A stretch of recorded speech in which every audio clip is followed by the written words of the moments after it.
Читаше поезија и делови од уставот и рамковниот договор и молчеше со часови. Вака собранискиот спикер и поранешен координатор на ДУИ Талат Џафери пред 9 години го блокираше законот за бранители во собранието.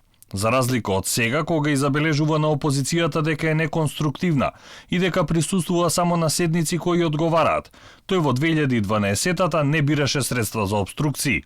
Сметаше дека законот не оди во прилог на ДУИ и дека припадниците на поранешната ОНА треба да имаат исти привилегии. Еве како изгледаше тоа. Во тишина, ако носиш нешто неизречено, нешто што те притиска и пече, закопај го во длабока тишина, тишината сама ќе го рече. Во одредени ситуации изгледа одлучи стиховите од Ацо Шопов да ги примени и во пракса. Веројатно сакаше тишината на вистина да го каже тоа што тој го мисли.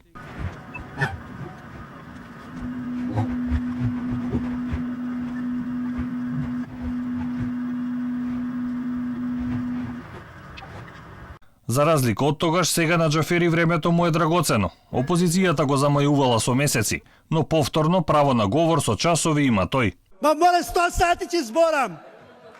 Па 3 месеци ме држите овде. Да, збори колку сакаш. Цел ден ми тупите овде со медиумите. Цел ден тупите овде со медиумите, талат. Еве ви го талат овде. И секако патните трошоци смета дека сега неоправдано се земаат. За разлика од 2012-та, кога тој одбра пратеничката плата да ја оправда на свој начин. А јас ќе свикам продолжување тогаш кога ќе сум сигурен дека имам кворум.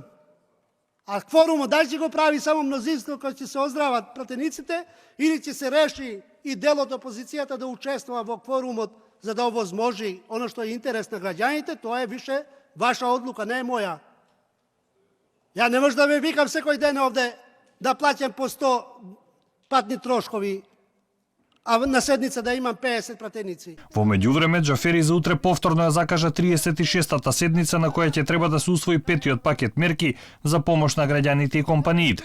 Но повторно, откако ќе заврши 32-та на која има други точки. Ова е веројатно во насока на пораките од соопштението испратено по последната координација, дека тој се залага за целосна деблокада на собранието.